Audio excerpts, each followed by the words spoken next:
ബഹുമാന്യരെ, സുരേഷ് കുമാർ IAS-ൻ്റെ VS-നോടൊപ്പം എൻ്റെ ദിനങ്ങൾ. ഒരുപാട് തുറന്നു പറച്ചിലുകളുമായിട്ടുള്ള ഈ പുസ്തകം കേരള രാഷ്ട്രീയത്തിലും സാമൂഹ്യ അന്തരീക്ഷത്തിലും സൃഷ്ടിക്കുന്ന ചലനങ്ങൾ എന്തൊക്കെയാണെന്ന് വരും ദിനങ്ങളിൽ നമുക്ക് കാണാം. ഒരുപാട് ജനാധിപത്യത്തിൻ്റെ നെടുന്തൂണുകൾ എന്ന് പറയുന്ന 4 തൂണുകളുടെയും പ്രതിനിധികൾ സദസ്സിലും വേദിയിലുമുണ്ട്. എത്രമാത്രം ദുർബലമായി കൊണ്ടിരിക്കുന്നു ഈ 4 തൂണുകളും എന്നുള്ളത് നമുക്ക് ഈ പുസ്തകത്തിലൂടെ വ്യക്തമാവും. എന്തായാലും ഈ പരിപാടിയിലേക്ക് എത്തിച്ചേർന്ന ഓരോരുത്തരെയും സ്വാഗതം ചെയ്യുന്നു. വ്യക്തിപരമായി ഓരോരുത്തരുടെയും പേരെടുത്ത് പറയുന്നില്ല, സുധാകരൻ സാറിന് നേരത്തെ പോകണം എന്നുള്ളതുകൊണ്ട് ഉണ്ട്. എന്തായാലും പുസ്തക പ്രകാശന ചടങ്ങിലേക്ക് കിടക്കുകയാണ്. അതിനായി പുസ്തകം പ്രകാശനം ചെയ്യുന്നതിനായി കെ സുധാകരൻ MPയെയും പുസ്തകം സ്വീകരിക്കുന്നതിനായി ജസ്റ്റിസ് കമാൽ പഷ ക്ഷണിക്കുന്നു. പുസ്തകം പ്രകാശനം ചെയ്യുന്നു.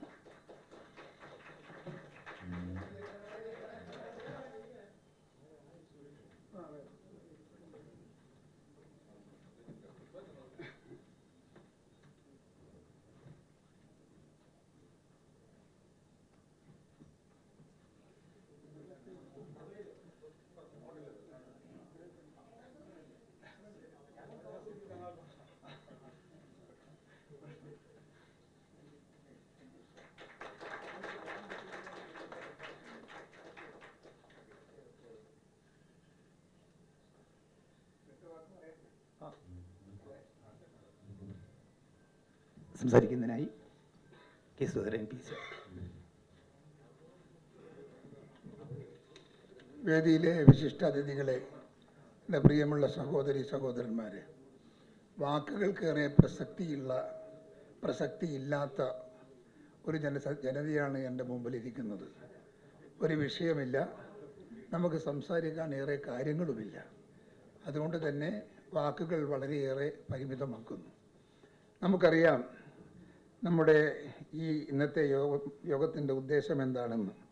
VS അച്യുതാനന്ദൻ, വ്യത്യസ്ത ധ്രുവങ്ങളിൽ നിന്ന് ഞാനും VS അച്യുതാനന്ദനും ഞങ്ങളാണ് ഇതിയുടെ സംസാര വിഷയം. എങ്ങനെ യോജിച്ചു പോകുമെന്ന് എനിക്കറിയില്ല. ഞങ്ങൾ യോജിക്കാത്തവരാണ്. ഞങ്ങൾ ഒരിക്കലും പരസ്പര പൂരകമായി പോയിട്ടില്ല. ഒരു തവണ ഞാനൊരു യാത്ര ചെയ്യുമ്പോൾ, നീണ്ട യാത്ര ചെയ്യുമ്പോൾ അദ്ദേഹവും ഞാനും ഒരുമിച്ച് യാത്ര ചെയ്തിട്ടുണ്ട്. പക്ഷേ അന്ന് എനിക്ക് അദ്ദേഹത്തിൻ്റെ വിശാലമായ മനസ്സ് തൊട്ടറിയാൻ വേണ്ടി സാധിച്ചു. ഞാനും അദ്ദേഹവും വാഹനത്തിലെ ഫ്രണ്ട് സീറ്റിൽ 2 ഭാഗത്തായിട്ടിരിക്കുകയാണ്. ഞങ്ങൾ തമ്മിൽ സംസാരിച്ചു കൊണ്ട് മുമ്പോട്ട് പോവുകയാണ്. അപ്പോൾ ഞാൻ ചോദിച്ചു, എന്നോടൊപ്പം അടുത്തിരിക്കാൻ നിങ്ങൾക്ക് എങ്ങനെ സാധിച്ചു? അപ്പോൾ അദ്ദേഹം ചിരിച്ചുകൊണ്ട് പറഞ്ഞു, അത് അന്ന് പറയുന്നതൊക്കെ അന്ന് പോയില്ലേ, ഇന്ന് നമ്മൾ കാണുമ്പോൾ ഇന്ന് കാണുന്നതല്ലേ നമ്മുടേതെല്ലാം, നമുക്കിപ്പോഴാണ് ഐക്യം. ഞാൻ നിങ്ങളെ മനസ്സിലാക്കിയിട്ടുണ്ട്, നിങ്ങൾ നല്ലവനാണ്, ശുദ്ധനാണ് എന്ന്.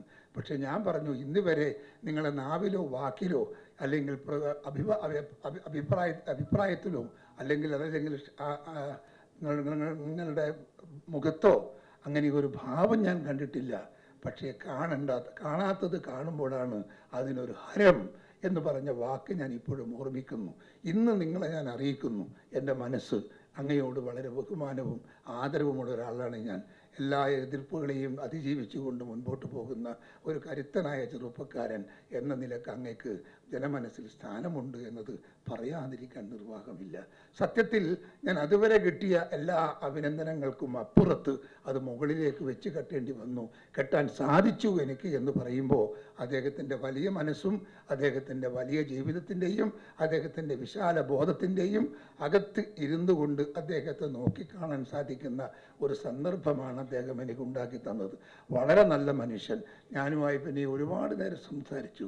ആ സംസാരത്തിലെല്ലാം വേദനിക്കുന്ന കഥകളും അതുപോലെ തന്നെ സ്നേഹിക്കുന്ന കഥകളുമൊക്കെ അദ്ദേഹം ആമുഖമായി പറഞ്ഞിട്ടുണ്ട്.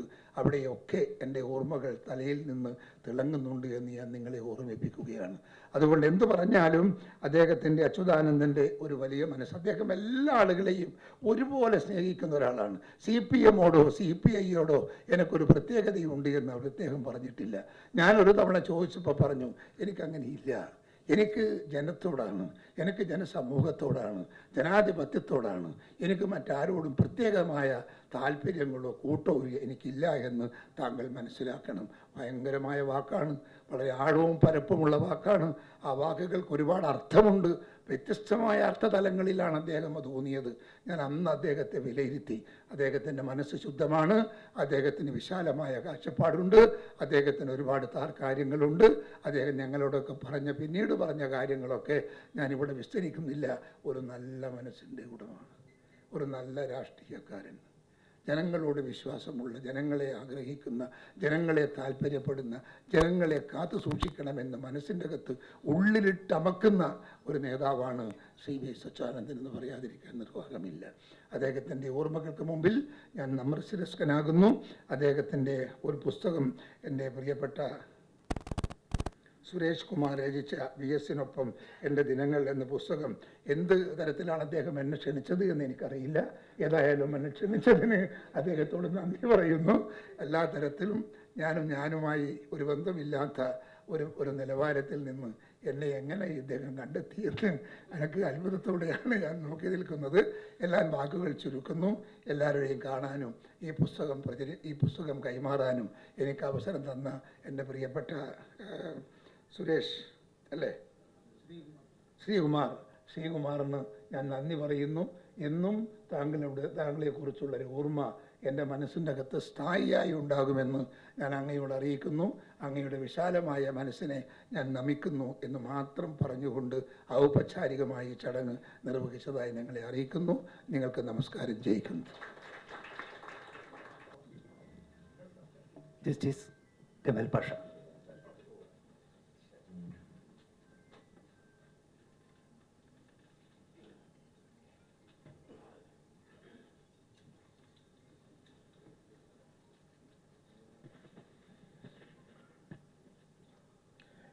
ശ്രീ K. സുധാകരൻ, ബഹുമാന്യനായ നമ്മുടെ MP, അതേപോലെ തന്നെ സുരേഷ് കുമാർ, ശ്രീകുമാർ, പിന്നെ ബാക്കിയെല്ലാം കുഴപ്പക്കാരായി ഇരിക്കുന്ന മുഴുവൻ ആളുകളും എല്ലാവർക്കും അറിയാം. അതുകൊണ്ട് കൂടുതൽ പറഞ്ഞില്ല. സ്ഥിരമായിട്ട് ഞങ്ങൾ ഈ ചർച്ചകളിലൊക്കെ കാണാറുള്ളതാണ്. ഷാജഹാനും അതുപോലെ തന്നെ ജോസഫ് C. മാത്യുവും ഇവർ 2 IAS ഉദ്യോഗസ്ഥരെ ഞാൻ വളരെ ഇഷ്ടപ്പെടുന്ന 2 ആളുകൾ ഇവിടുന്ന്. ഏതായാലും ഇവരൊന്നും ഉണ്ടെന്നൊന്നും ഞാൻ അറിഞ്ഞില്ല. ഈ പറഞ്ഞ പോലെ അദ്ദേഹം പറഞ്ഞ പോലെ അദ്ദേഹത്തിനെ എന്തുകൊണ്ട് ശ്രീകുമാറും അതുപോലെ സുരേഷ് കുമാറും വിളിച്ചു എന്ന് ചോദിച്ചു കഴിഞ്ഞാൽ അദ്ദേഹം കുഴപ്പക്കാരനായതുകൊണ്ട് തന്നെയാണ്. അതാ വിളിച്ചേ. അങ്ങനെയുള്ളവരെ എന്താ നോക്കി പുള്ളി തൊട്ട് നോക്കി വിളിച്ചേക്കുന്നതാണ്. ഇനി ഈ പുസ്തകം ഉണ്ടല്ലോ, ഞാനത് മുഴുവൻ വായിച്ചു. കുറച്ച് കൊള്ളക്കങ്ങളൊക്കെ ഉണ്ടാകുമെന്ന് പറഞ്ഞു കഴിഞ്ഞാൽ സത്യസന്ധമായ ഒരു വിവരണമാണ് ആ പുസ്തകത്തിൽ, ഒരു ആഖ്യാനമാണ് നടത്തിയിട്ടുള്ളത്. ഒരിക്കലും അത് വായിക്കുന്ന ഒരാൾക്ക് ഒരിക്കലും അത് കളവായ ഒരു കാര്യമൊന്നും തോന്നത്തില്ല. ആ രീതിയിലാണ്. ഇങ്ങനെ എന്നെ നിർബന്ധമായിട്ട് അവിടെ വന്ന് വിളിച്ചതുകൊണ്ട് എനിക്ക് സുഖമില്ലാതെ കിടന്നതാണ്. എന്നിട്ട് ഞാൻ അവിടുന്ന് വന്നതാണ്.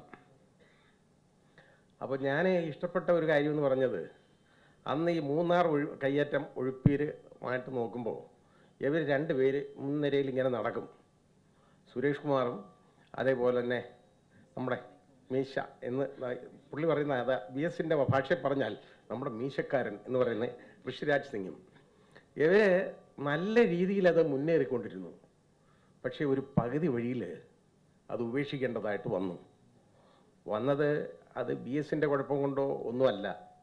ഒരിക്കലും VS എന്ന് പറയുന്നത് നേരത്തെ പറഞ്ഞ പോലെ ഞാൻ എപ്പോഴും കാണുന്നത് ഒരു വലിയൊരു കൊമ്പനാനയുടെ ഒരു ലക്ഷണത്തിലാണ് VS-നെ കാണുന്നത്. പക്ഷേ ഈ കൊമ്പനാനയ്ക്ക് കൂച്ചുവിലം കിട്ടങ്ങ് നിർത്തിയാൽ എന്ത് ചെയ്യും? അനങ്ങാൻ പറ്റത്തില്ല. ആ രീതിയിൽ അദ്ദേഹത്തിനെ കൊണ്ടൊന്നും ചെയ്യാൻ സമ്മതിച്ചില്ല എന്ന് പറയുന്നതായിരിക്കും ശരി. അതേപോലെയാണ് ഈ മൂന്നാർ കയ്യേറ്റവും. യഥാർത്ഥത്തിൽ നല്ലൊരു പ്രോഗ്രാമായിരുന്നത്. ഒരുപാട് കയ്യേറ്റങ്ങൾ ഒഴിപ്പിക്കാൻ പറ്റി. അവിടെ അങ്ങ് കയ്യേറ്റമല്ലേ ഇപ്പോൾ ഇത് ഒരു ഒരു ഒരു ഒരു കണക്ക് കയ്യും ഇല്ലാത്ത രീതിയിലുള്ള കയ്യേറ്റങ്ങളാണ് നടന്നുകൊണ്ടിരിക്കുന്നത്. ഈ കഴിഞ്ഞ ഒരു 10 വർഷത്തിനകത്ത് വന്നിട്ടുണ്ടെങ്കിൽ എല്ലായിടവും കൂണ് പോലെ അവിടെ റിസോർട്ടുകളും അതും ഇതെല്ലാം മുളച്ചു വന്നേക്കാണ്. മുഴുവൻ അതിൻ്റെ ഇക്വിലിബ്രിയം മുഴുവൻ തെറ്റിച്ചു. പക്ഷെ അത് നോക്കാനും പറയാനും അതിനെതിരെ പ്രതികരിക്കാനൊന്നും ആരുമില്ല, ഒന്നും നോക്കത്തില്ല. അവിടെ കെട്ടണം വല്ലവരും പണിയാൽ നമുക്കെന്താ കാര്യം? പക്ഷേ അന്ന് VS ഈ സുരേഷ് കുമാറിനെ വിളിച്ചുകൊണ്ട് ഉള്ള പോക്കെന്ന് പറയുന്നത് ഒരു വല്ലാത്ത പോക്കായിപ്പോയി കേട്ടോ. പിന്നെ ഇവർ ചെയ്ത കാര്യമെന്ന് പറയുന്നത് രാഷ്ട്രീയ കാര്യമൊന്നും നോക്കാതെ CPM-ൻ്റെ ആയാലും CPI-യുടെ ആയാലും ആരുടെ ഓഫീസും എല്ലാം ഈ കയ്യേറ്റ ഭൂമിയിലുണ്ടായിരുന്നത് വലിച്ചു താഴെ ഇട്ടു. അത് പ്രശ്നമായി. ഇവിടെ രാഷ്ട്രീയക്കാർക്ക് എപ്പോഴും ഒരു ഇമ്മ്യൂണിറ്റി ഉണ്ടല്ലോ ഇങ്ങനെയുള്ള കാര്യത്തിൽ.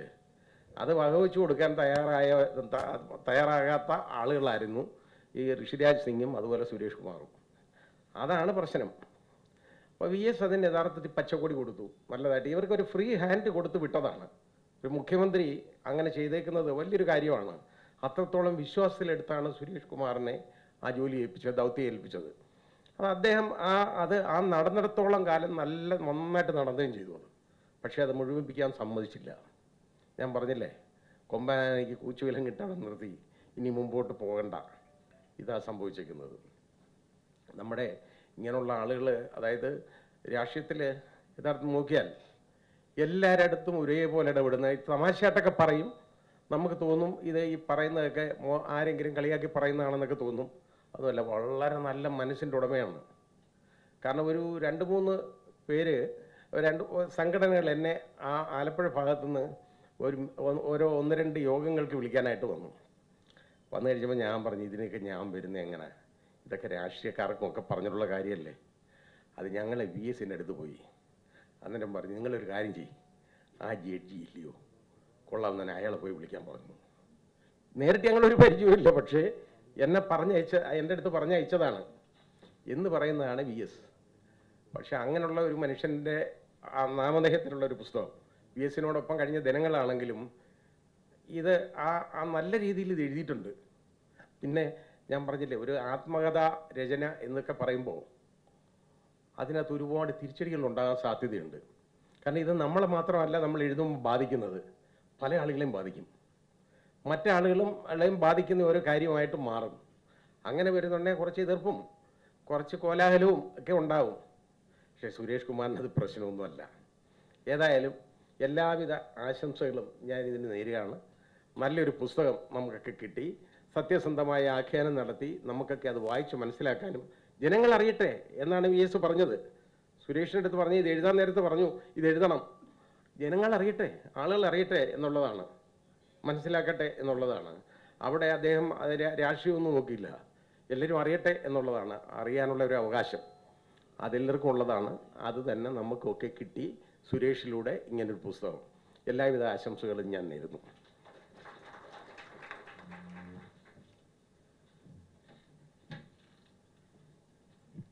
ശ്രീ D. അശോക AS.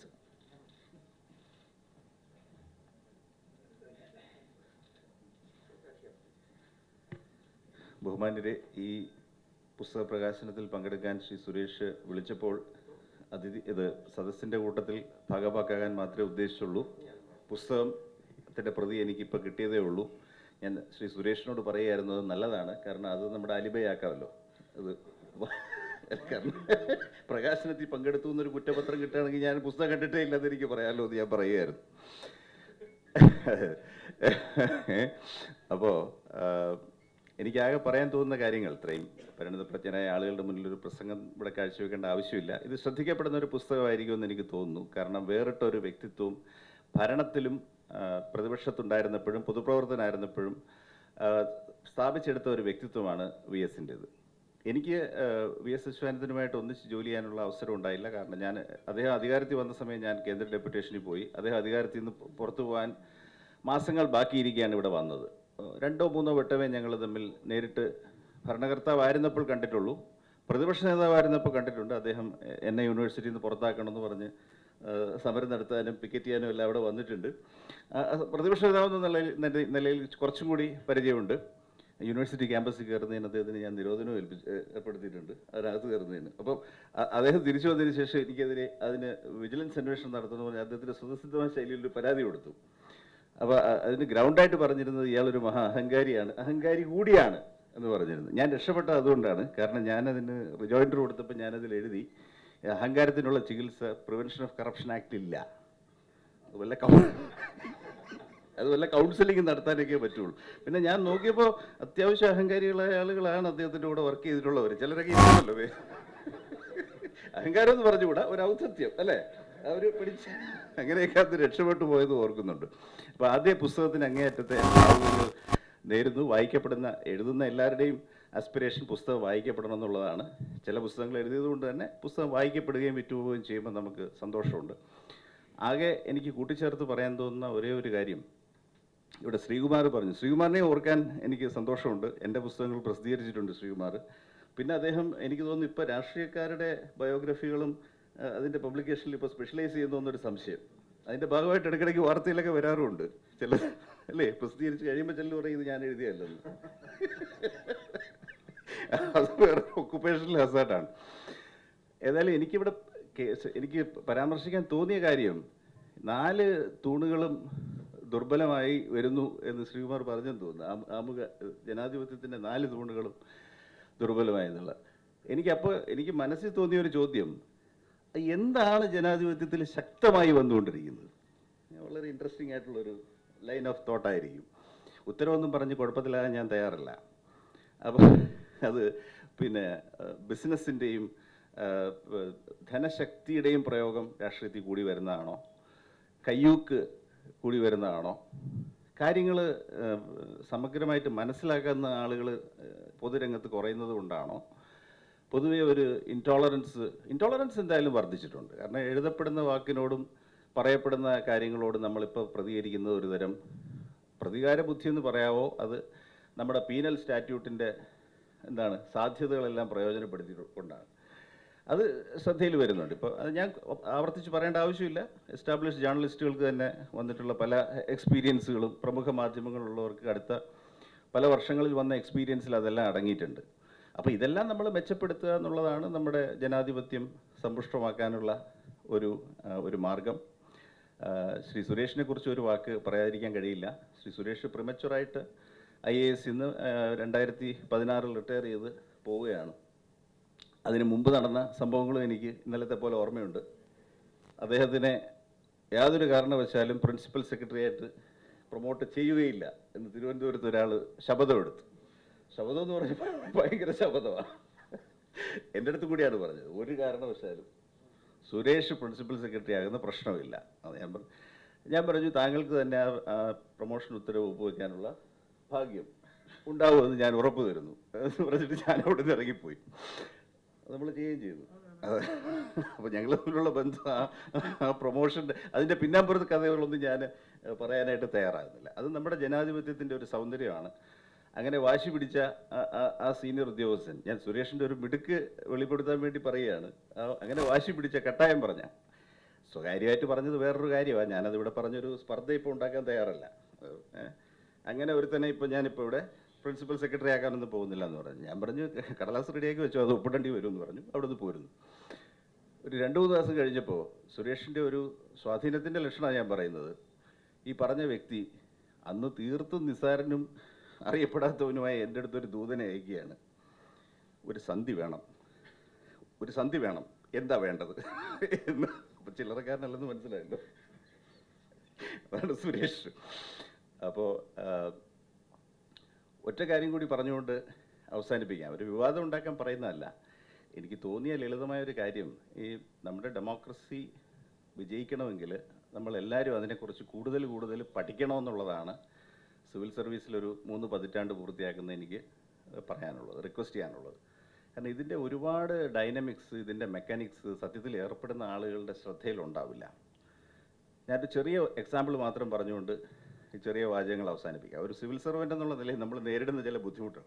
ഞാനീ പറയുന്നതിൻ്റെ അർത്ഥം സിവിൽ സർവീസിനെല്ലാം അറിയാവുന്നോ, രാഷ്ട്രീയക്കാർക്ക് അറിയില്ലെന്നോ, ജുഡീഷ്യറിക്ക് പോരായ്മ ഉണ്ടെന്നോ ഒന്നുമല്ല. ഈ പില്ലേഴ്സിനെ പറ്റി പറഞ്ഞതുകൊണ്ട് ഞാൻ പറയാം, ഈ പില്ലറിൻ്റെ മെക്കാനിക്സും കൂടി മനസ്സിലാക്കാതെ നമുക്കിത് എഫക്റ്റീവ് ആക്കാൻ ഒക്കത്തില്ല. എൻ്റെ തന്നെ ഒരു അനുഭവം പറയാം. ഒരു തിരഞ്ഞെടുക്കപ്പെട്ട് വന്ന ഒരു ഭരണാധികാരിയുമായിട്ട്, പേര് പറയുന്നില്ല, തുടക്കത്തിൽ തന്നെ ഒരു കല്ലുകടി ഉണ്ടായിപ്പോയ ഒരു സംഭവം പറയണം. എത്ര നിസ്സാരമായിട്ടാണ് ഭരണത്തിനകത്ത് സ്പർദ്ധകൾ ഉണ്ടാകുന്നതെന്ന് വ്യക്തമാക്കാൻ വേണ്ടി മാത്രം പറയുകയാണ്. അന്ന് പൊതുഭരണ വകുപ്പിൽ സാധാരണ ഒന്നിലധികം സെക്രട്ടറിമാർ കാണും. ആളുടെയും സമയവും ഒരു ഒന്നും ഞാൻ പറയാൻ ഉദ്ദേശിക്കുന്നില്ല. പൊതുഭരണ വകുപ്പിൻ്റെ ഒരു വിഭാഗത്തിൻ്റെ സെക്രട്ടറിയാണ് ഞാൻ. അപ്പോൾ ഈ അവിടുത്തെ മൈനർ വകുപ്പുകളുടെ ഒരു വാർഷിക പ്രകടന റിപ്പോർട്ട് നിയമസഭയിൽ വെക്കേണ്ടതുണ്ട്. എല്ലാ വകുപ്പും വെക്കും. അതിൽ എന്തെങ്കിലും അർത്ഥമുണ്ടോ, ആരെങ്കിലും ഇത് വായിക്കുന്നുണ്ടോ എന്നൊന്നും എനിക്കറിയില്ല. 200 പകർപ്പ് ഈ റിപ്പോർട്ട് നിയമസഭയിൽ വെക്കുന്ന ഒരു ഏർപ്പാട് എല്ലാ വർഷവും ഉണ്ട്. പുതുതായിട്ട് വന്ന ഒരു ഭരണാധികാരിക്ക് ഈ ഫയൽ പോയപ്പം ഞാനതിൻ്റെ കവർ നോട്ടിൽ എഴുതി, റിപ്പോർട്ടിൻ്റെ അസൽ പകർപ്പുകൾ 2 എണ്ണം ഒപ്പിട്ട് അംഗീകരിക്കേണ്ടതാണ് എന്ന് എഴുതി. അത് എന്തുകൊണ്ട് ഞാൻ എഴുതിയെന്ന് ചോദിച്ചാൽ, ഈ മിനിസ്റ്ററുടെ ഇങ്കിലുള്ള സിഗ്നേച്ചർ ഇല്ലാതെ അത് നിയമസഭയുടെ സെക്രട്ടറിയേറ്റ് എടുക്കത്തില്ല. സെക്രട്ടറിക്ക് സർട്ടിഫൈ ചെയ്യാൻ പറ്റത്തില്ല ആ റിപ്പോർട്ട്. അത് അവരുടെ നിയമമാണ്. ഒറിജിനൽ 2 പകർപ്പ് ഒപ്പിടണമെന്ന്. ഈ ഫയല് അദ്ദേഹം കണ്ടപാടെ അദ്ദേഹത്തിൻ്റെ സെക്രട്ടറി എന്നെ വിളിച്ചു. എന്നിട്ട് ചോദിച്ചു, എന്തിനാണ് അദ്ദേഹം ഒപ്പിടണം എന്ന് എഴുതിയത്? ഇഷ്ടപ്പെട്ടില്ല. അപ്പോൾ ഞാൻ പറഞ്ഞു, ഒപ്പിടേണ്ടതുകൊണ്ട്. അപ്പോൾ പറഞ്ഞു, സാറിന് അത് ഇഷ്ടപ്പെട്ടില്ല, സാർ ഒപ്പിടില്ല എന്ന് പറഞ്ഞു. അപ്പോൾ സ്വാഭാവികമായിട്ട് ഞാനപ്പോൾ ഒരു ഉപന്യസിക്കേണ്ടതാണ്. എന്താണ്, നിയമസഭാ ചട്ടം അനുസരിച്ച് 2 കോപ്പി എങ്കിലും ഒപ്പിടേണ്ടതാണെന്ന് പറയേണ്ടതാണ്. എൻ്റെ ഒരു രീതിക്ക് ഞാൻ പറഞ്ഞു, എന്നാൽ ഒപ്പിടണ്ട എന്ന് പറഞ്ഞു. കുറച്ച് ദിവസം കഴിഞ്ഞപ്പോൾ അഡീഷണൽ സെക്രട്ടറിയുടെ അടുത്ത് വന്ന് ചോദിച്ചു, ഈ ഒപ്പിടാത്ത റിപ്പോർട്ട് നമ്മൾ എങ്ങനെ നിയമസഭയ്ക്ക് അയക്കും, അത് തിരിച്ചിങ്ങ് വരത്തില്ലേ എന്ന് പറഞ്ഞു. ഞാൻ പറഞ്ഞത് തിരിച്ചു വരട്ടെ, വരുമ്പോൾ നിയമസഭ അത് എന്തുകൊണ്ട് റിജക്റ്റ് ചെയ്തു എന്നുള്ള വെച്ചിട്ട് നിങ്ങൾ കവർ നോട്ട് വെച്ച് രണ്ടാമത് പ്രസൻറ്റ് ചെയ്യുക. ഇതൊരു വലിയ തർക്കമായിട്ട് വളർന്നു. നിങ്ങൾ വിശ്വസിക്കൂല, ഏതാണ്ട് ഒരു 3-4 മാസം ഒപ്പിടുമെന്നും ഒപ്പിടത്തില്ലെന്നും തർക്കം ഇതിനകത്ത് വളർന്നു. വളരെ ലളിതമായ കാര്യം എന്ന് പറയുന്നത്, നമ്മൾ ലെജിസ്ലേറ്റർ ആയിരിക്കുമ്പോൾ വേണമെങ്കിൽ ചോദിക്കാം, നിങ്ങൾക്കത് പറഞ്ഞു കൊടുക്കാൻ പാടില്ലായിരുന്നോ? പക്ഷെ ഞാൻ ഓർത്തു, ഞാൻ ഈ നിയമസഭാ ചട്ടം കോട്ട് ചെയ്തിട്ട് ഇതുകൊണ്ടാണ് ഒപ്പിടേണ്ടി വരുന്നതെന്നെല്ലാം എഴുതിയാൽ അതും ഒരു ഇൻസൾട്ടിൻ്റെ ലെവലിലോട്ട് പോകില്ലേ? അപ്പം ചട്ടം അറിഞ്ഞുകൂടാ, നിങ്ങൾ ചട്ടം അറിയാതെ പ്രവർത്തിക്കുകയാണെന്ന് ഞാൻ അക്യൂസ് ചെയ്യുന്ന പോലെ ഇരിക്കും. ഇതൊക്കെ ധർമ്മസങ്കടങ്ങളാണ്. അത് എനിക്ക് തോന്നുന്നത് ഞാൻ ആ വകുപ്പിൽ നിന്ന് മാറിയിട്ട് തർക്കം തുടർന്നു. ഒപ്പിടണോ വേണ്ടെന്നുള്ളത്. ഞാൻ വേറൊരു മാറിപ്പോയ വകുപ്പിലേക്ക് കുറച്ച് ദിവസം കഴിഞ്ഞപ്പോൾ അഡീഷണൽ സെക്രട്ടറി വിളിച്ചിട്ട് ചോദിച്ച്, അശോകൻ, നിങ്ങൾ എന്തൊരു പ്രശ്നമാണ് ഇവിടെ ഉണ്ടാക്കി വെച്ചിട്ട് പോയിരിക്കുന്നത്, ഈ വകുപ്പിന് എന്താണ് പ്രകടന റിപ്പോർട്ട് നിയമസഭയിൽ വെക്കാനായിട്ട് പറ്റുന്നില്ല. അപ്പോൾ ഞാൻ പറഞ്ഞു, you are the right person, you are very patient. നിങ്ങൾ പോയിട്ട് ഇതൊരു സ്റ്റാറ്റ്യൂട്ടറി റിക്വയർമെൻ്റ് ആണെന്ന് ആ വ്യക്തിയെ പറഞ്ഞ് എങ്ങനെയെങ്കിലും അത് മനസ്സിലാക്കി എടുത്തിട്ട് അവരൊപ്പ് വാങ്ങിച്ചിട്ട് അതവിടെ ഫയൽ ചെയ്യുക. അങ്ങനെ അവസാനം ഫയൽ ചെയ്തിട്ടാണ് ആ ഇഷ്യൂ റിസോൾവ് ചെയ്തത്. അപ്പോൾ ഞാനീ പറഞ്ഞത് ചെറിയ കാര്യങ്ങളായിരിക്കാം, പക്ഷേ നമുക്ക് ഇതിൻ്റെ മെക്കാനിക്സ് നമ്മൾ ശ്രദ്ധിക്കേണ്ട ഒരു സമയമാണ്. അത് ഞാൻ പ്രത്യേകിച്ച് പറഞ്ഞത്, പുതിയ ഗവൺമെൻറ് ഫോം ചെയ്ത് വന്നിരിക്കുന്നു, എല്ലാവർക്കും പഠിക്കാനുള്ളൊരു സമയമാണ്. അതുകൊണ്ടായില്ല, എന്നാലും അത് പഠിക്കാനും ഇത്തരം രേഖകൾ, ഇപ്പോൾ സുരേഷിൻ്റെ രചന വായിച്ചു പോകുമ്പോൾ എനിക്ക് ഉറപ്പാണ് അവർ ഏർപ്പെട്ട ദൗത്യങ്ങളുടെ നട്ട്സ് ആൻഡ് ബോൾട്സ് അഴിച്ചെടുക്കുമ്പോൾ അത് പുറത്തുനിന്ന് കാണുന്ന പോലെ അത്ര എളുപ്പമൊന്നും ആയിരിക്കത്തില്ല. ഭൂനിയമങ്ങളെല്ലാം അദ്ദേഹത്തെ കുരുക്കിയിട്ടുണ്ടാവാം. അപ്പോൾ ഈ ഒരു അവസരത്തിൽ അദ്ദേഹത്തോടൊപ്പവും എല്ലാവരോടൊപ്പവും പങ്കുചേരാൻ സാധിച്ചതിൽ അങ്ങേയറ്റത്തെ സന്തോഷം മാത്രം പറഞ്ഞുകൊണ്ട്, പുസ്തകത്തിന് എല്ലാ ഭാവുകങ്ങളും നേർന്നുകൊണ്ടും, ഞാനിപ്പോഴും വരെ അത് വായിച്ചിട്ടില്ലെന്നും അതിൽ പറയുന്ന ഒന്നും എൻ്റെ സൃഷ്ടിയല്ലെന്നും ആവർത്തിച്ച് പറഞ്ഞുകൊണ്ട് അവസാനിപ്പിക്കുന്നു. നന്ദി, നമസ്കാരം.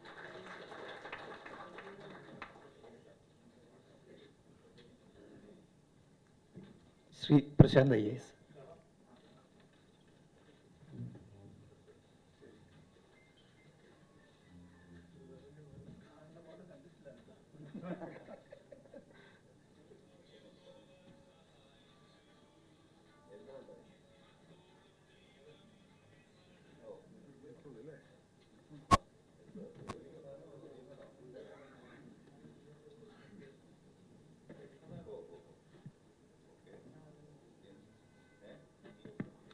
സദസ്സിലും വേദിയിലുമായിട്ടുള്ള ഏവർക്കും നമസ്കാരം.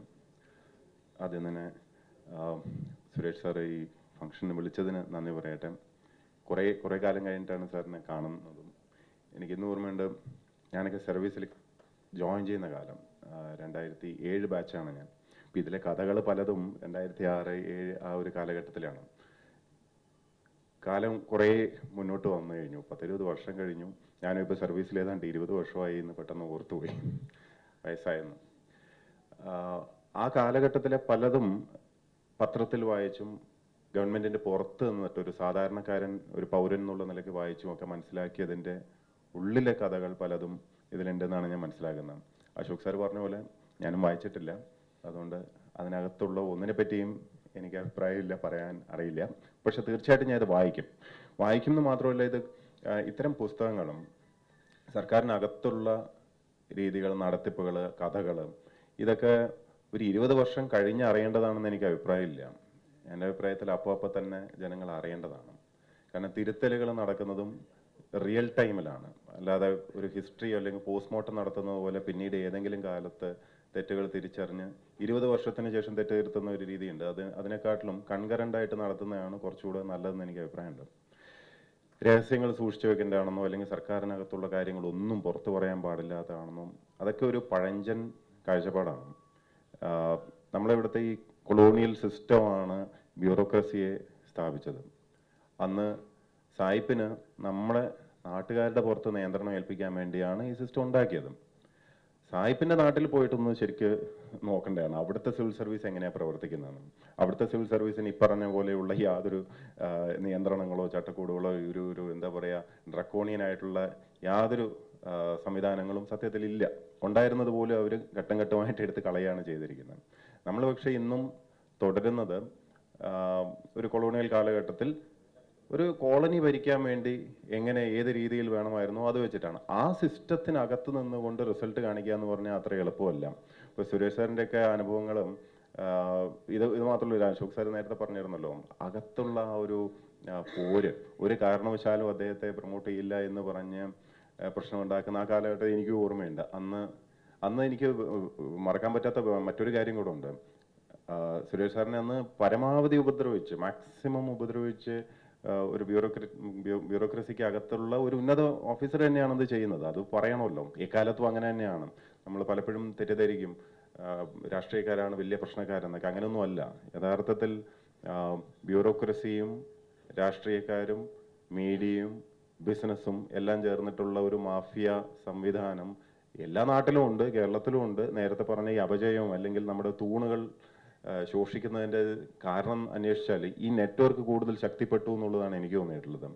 ഇതിൽ ആരാണ് കൂടുതൽ ശക്തിപ്പെട്ടതെന്ന് അറിയില്ല, ആരാണ് കൂടുതൽ നിയന്ത്രിക്കുന്നതെന്ന് അറിയില്ല. പക്ഷേ ഈ നെറ്റ്വർക്ക് തീർച്ചയായിട്ടും ഉണ്ട്. അത് മനസ്സിലാവുന്നവർക്ക് മനസ്സിലാവും. സിസ്റ്റത്തിനകത്ത് പ്രത്യേകിച്ച് ജോലി ചെയ്തിട്ടുള്ളവർക്ക് നന്നായിട്ട് അത് മനസ്സിലാവും. അതിൻ്റെ പൾസ് കിട്ടും. ഒരു ഫയൽ അനങ്ങുമ്പോൾ അല്ലെങ്കിൽ ഒരു പത്രത്തിൽ ഒരു വാർത്ത വരുമ്പോൾ അല്ലെങ്കിൽ ഏതെങ്കിലും ഒരു നയപ്രഖ്യാപനം, ഒരു മാറ്റം, വ്യതിചലനം, ഇതൊക്കെ നടക്കുമ്പോൾ ഇത് മനസ്സിലാവുന്നവർക്ക് അറിയും ഇത് എങ്ങോട്ടാണ് പോകുന്നതെന്ന്. ഈ കാളവാല് പൊക്കുന്ന മാതിരി എന്ന് പറഞ്ഞ മാതിരി അപ്പം നമുക്ക് മനസ്സിലാവും ഇതെന്താ എങ്ങനെയാണ് നടക്കുന്നതെന്നും. അങ്ങനെയുള്ള ഒരു ഇക്കോസിസ്റ്റത്തിനകത്ത് പ്രവർത്തിച്ചിട്ട് റിസൾട്ട് കാണിച്ചിട്ടുള്ള അതേ റിസൾട്ട് കാണിക്കുകയും അതിനുശേഷം ശരിക്കും വോളണ്ടറി എടുത്തിട്ട് സാർ പുറത്തിറങ്ങിയായിരുന്നല്ലോ. നന്നായി സത്യസന്ധമായിട്ട് ജോലി ചെയ്യാൻ താല്പര്യമുള്ള ഒരു ഉദ്യോഗസ്ഥൻ പുറത്തോട്ട് ഇറങ്ങി പോകുന്ന സാഹചര്യം, അതാണ് നമ്മൾ ശരിക്കും ചിന്തിക്കേണ്ടത്. എന്തുകൊണ്ട് അദ്ദേഹത്തിന് ഇറങ്ങേണ്ടി വന്നു എന്നുള്ളതും കൂടെ. ഓഫ് കോഴ്സ് പേഴ്സണൽ റീസൺസ് ഒക്കെ ഉണ്ടാവുമായിരിക്കും. പക്ഷേ ഒരു സിസ്റ്റം അദ്ദേഹത്തിന് കുറച്ചുകൂടെ മൂല്യം കൽപ്പിച്ചിരുന്നെങ്കിൽ പിടിച്ചു നിർത്തിയേനാണ്. അങ്ങനെയാണ് എല്ലാ നല്ല കോർപ്പറേറ്റ് ലോകത്തും ഒക്കെ കഴിവുള്ള ഉദ്യോഗസ്ഥർ പുറത്തിറങ്ങി പോവുക, അല്ലെങ്കിൽ വിഷമിപ്പിച്ച് അല്ലെങ്കിൽ ഫ്രസ്ട്രേറ്റ് ചെയ്യിപ്പിച്ച് പറഞ്ഞ് എങ്ങനെയെങ്കിലും ഒന്ന് ഇറങ്ങിപ്പോയി കിട്ടാൻ. കാരണം എന്താ, സിവിൽ സർവീസ് ഉദ്യോഗസ്ഥരെ അപ്പോയിന്റിംഗ് അതോറിറ്റി പ്രസിഡന്റാണ്. അപ്പോൾ നേരായ വഴിക്ക് പുറത്ത് കളയാൻ പറ്റില്ല. അപ്പോൾ ഫ്രസ്ട്രേറ്റ് ചെയ്യണം, ഉപദ്രവിക്കണം, മാക്സിമം ഹരാസ് ചെയ്യണം. അപ്പോൾ ക്ഷമ കെട്ട് ഇറങ്ങിപ്പോകുന്ന ഒരു അവസ്ഥയിലോട്ട് കൊണ്ടുപോകണം. ഇത് മാത്രമേ വഴിയുള്ളൂ.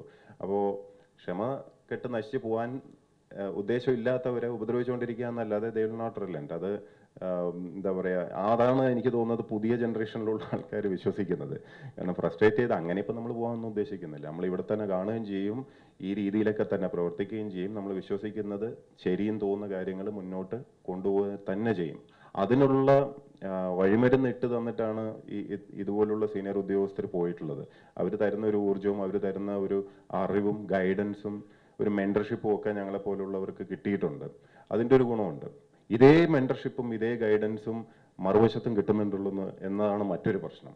കാരണം എങ്ങനെ ഈ കൂട്ടുകച്ചവടത്തിൽ ഭാഗമാവാം, എങ്ങനെ അഴിമതി നടത്താം, എങ്ങനെ ഡീലുകൾ ഉറപ്പിക്കാം, എങ്ങനെ ഇവിടെ നിന്ന് ഫയൽ അനക്കുമ്പോൾ അവരുടെ ഈ വിശാലമായ നെറ്റ്വർക്കിലൂടെ മറ്റ് വകുപ്പുകളിലും കൂടെ കോർഡിനേറ്റ് ചെയ്യാം. ഇതൊക്കെ നടക്കുന്നതാണ്. ഇത് വേറെ ഏതെങ്കിലും നാട്ടിൽ നടക്കുന്നതെന്നുള്ള, കേരളത്തിൽ തന്നെ നടക്കുന്നതാണ്. ഇത് പലതും അച്ചടിച്ച് കാണുകയില്ല. കാരണം ഭയങ്കര കൺസെൻസസ് ആണ് ചില കാര്യങ്ങൾ ഒളിപ്പിച്ചു വെക്കാൻ, ഭയങ്കര കൺസെൻസസ് ആണ്. ഇപ്പോൾ സോഷ്യൽ മീഡിയ വന്നതുകൊണ്ട് മാത്രം ഒരല്പമെങ്കിലും പുറത്തോട്ട് വരുന്നു എന്നുള്ളതാണ്. ഞാൻ സർവീസിൽ ജോയിൻ ചെയ്യുന്ന കാലം VS ആണ് മുഖ്യമന്ത്രി. അന്ന് ഒരു ഐഡിയലിസത്തിൻ്റെ ഒരു കാലം എന്ന് വേണമെങ്കിൽ പറയാം. ഞങ്ങളൊക്കെ സർവീസിൽ ജോയിൻ ചെയ്യുന്ന സമയത്ത് ആദ്യമായിട്ട് VSനെ കാണാൻ ചെന്നതുമൊക്കെ എനിക്കിന്നും ഇന്നലെ എന്ന പോലെ ഓർമ്മയുണ്ട്. ഷീല തോമസ് മാഡം തൊട്ടടുത്ത് നിൽക്കുന്നതും ഞാനും അജിത് പട്ടേൽ ഞങ്ങൾ രണ്ടുപേരുമാണ് ബാച്ച്മേറ്റ്സ്. ഞങ്ങൾ രണ്ടുപേരും കാണാൻ ചെല്ലുന്നതും മാഡം ചെവിയിൽ പറയുന്നതും ഇത് പുതിയ ബാച്ച്മേറ്റ്, ഇത് IAS ഉദ്യോഗസ്ഥരാണെന്നൊക്കെ പറയുന്നതൊക്കെ ഇന്നും ഓർമ്മയുണ്ട്. അതിനുശേഷം ട്രെയിനിങ് കാലഘട്ടത്തിൽ ആ സമയത്ത് മുഴുവൻ ഈ ഒഴിപ്പിക്കലും സർക്കാർ ഭൂമി വീണ്ടെടുക്കലും ഒക്കെ നടക്കുന്ന സംഭവബഹുലമായിട്ടുള്ള ഒരു പീരീഡ് ആയിരുന്നു. ഒരു ട്രെയിനിങ് കാലഘട്ടത്തിൽ തന്നെ ഇതൊക്കെ കാണാനും നേരിട്ട് അനുഭവിക്കാനും ഒക്കെ സാധിച്ചാണ്. അതിൻ്റെ സ്പിരിറ്റ് ഉൾക്കൊണ്ടാണ് നമ്മളൊക്കെ അന്ന് ജോലി ചെയ്തിരുന്നത്. ആ സ്പിരിറ്റ് വളരെ പ്രധാനമാണ്. സ്പിരിറ്റ് എന്ന് പറഞ്ഞാൽ ഒരു എന്താ പറയുക, താൽക്കാലികമായിട്ടുള്ളൊരു ഫ്ലോട്ടിംഗ് ഫീൽ അല്ല. ഇറ്റ്സ് ആക്ച്വലി ഒരു സ്പിരിറ്റ്. നമ്മളെല്ലാവരും ഇൻസ്പയർ ചെയ്യിപ്പിച്ചിട്ട് ഒരു നേതൃഗുണം എന്ന് പറയുന്നതും അതാണ്. നമ്മളെല്ലാം അതിൽ വിശ്വസിക്കും, ചെയ്യുന്ന പ്രവൃത്തിയിൽ വിശ്വസിച്ചിട്ടാണ് ചെയ്യുന്നത്. സർക്കാർ ഭൂമിയാണ്, അത് സാധാരണക്കാരുടെയാണ്, പാവപ്പെട്ടവർക്ക് വേണ്ടി ഉപകാരപ്പെടേണ്ടതാണ്. അത് കണ്ടവരുടെ കയ്യിലോട്ട് അന്യാധീനപ്പെട്ട് പോരുത്, തിരിച്ച് പിടിക്കണം എന്നുള്ളത്. ആ ഒരു സ്പിരിറ്റ് നമുക്ക് തിരിച്ച് കൊണ്ടുവരാൻ പറ്റുമോ, ആ ഒരു ഐഡിയലിസം നമുക്ക് തിരിച്ചു കൊണ്ടുവരാൻ പറ്റുമോ എനിക്കറിയില്ല. നമ്മൾ കുറെ കൂടെ മെറ്റീരിയലിസ്റ്റിക് ആയി പോയി എന്ന് തോന്നുന്നു നമ്മുടെ സൊസൈറ്റി. കാര്യമാത്ര പ്രസക്തമായിട്ട് നമ്മൾ ഡീൽസും ഒരു എന്താ പറയുക, ട്രാൻസാക്ഷണൽ ബേസിസിലാണ് എല്ലാം കൊണ്ടുപോയിക്കൊണ്ടിരിക്കുന്നത്. ഒരുപക്ഷെ വിനയവും നമ്മൾ അശോക് സാർ നേരത്തെ പറഞ്ഞ പോലെ നമ്മൾ പഠിക്കാനുണ്ട് പലതും എന്നുള്ളൊരു തിരിച്ചറിവൊക്കെയുള്ള ഭരണാധികാരികളും ഉദ്യോഗസ്ഥരും മീഡിയയും എല്ലാവരും കൂടെ നല്ലവരുടെ ഒരു കൂട്ടായ്മ കൂടെ ഉണ്ടായെങ്കിൽ ആഗ്രഹിച്ചു പോകണം. കാരണം മറ്റുള്ളവരെല്ലാവരും വളരെ നന്നായിട്ട് നെറ്റ്വർക്ക്ഡ് ആണ്. അതേസമയം ശരി ചെയ്യുന്നവരും നന്മയിൽ വിശ്വസിക്കുന്നവരും അവരൊറ്റയ്ക്കാണ് മിക്കപ്പോഴും ഉണ്ടാവുക. VSനെ നോക്കുമ്പോഴും ഒറ്റയ്ക്കേ കണ്ടിട്ടുള്ളൂ. ആ ഒരു കൂട്ടായ്മ പലപ്പോഴും ഈ പറഞ്ഞ പോലെ നല്ലത് ചെയ്യാനോ അല്ലെങ്കിൽ നന്മയിൽ വിശ്വസിക്കുന്ന, ശരി ചെയ്യണമെന്ന് വെച്ചാൽ ധർമ്മത്തിൽ വിശ്വസിക്കുന്ന, ധാർമ്മികമായിട്ടുള്ള ബോധമുള്ള ആൾക്കാർ ഞാൻ എൻ്റെ വഴി ഞാൻ മിണ്ടാതെ പൊക്കോളാം എന്നല്ലാതെ വരൂ നമുക്ക് ഒരുമിച്ച് കൂടിയിട്ട് ഈ തെറ്റിനെ എതിർക്കാം, അല്ലെങ്കിൽ നന്മ ചെയ്യാൻ വേണ്ടി നമുക്കൊരു കൂട്ടായ്മ ഉണ്ടാക്കാം എന്ന് കുറച്ചേ കാണാറുള്ളൂ. ഒരുപക്ഷെ ഈ പുസ്തകം കൊണ്ടുണ്ടാകുമ്പോൾ ഒരു ഗുണം ഇത് വായിച്ചിട്ട് കുറച്ച് പേരെങ്കിലും ഒരു ഇൻസ്പയർഡ് ആവട്ടെ എന്നുള്ളത് മാത്രമേ എനിക്ക് പറയാനുള്ളൂ. വീണ്ടും ഈ ഒരു ചടങ്ങിലേക്ക് ക്ഷണിച്ചതിനും ഇതിൻ്റെ ഒരു ഭാഗമാവാൻ സാധിച്ചതിലും നന്ദി രേഖപ്പെടുത്തിക്കൊണ്ട് എൻ്റെ വാക്കുകൾ നിർത്തട്ടെ. നന്ദി, നമസ്കാരം.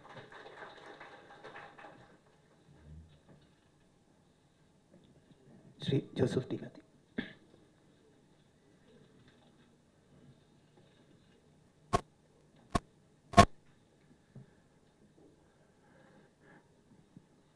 വേദിയിലും സദസ്സിലുമുള്ള വിശിഷ്ട വ്യക്തികളെ, സുഹൃത്തുക്കളെ,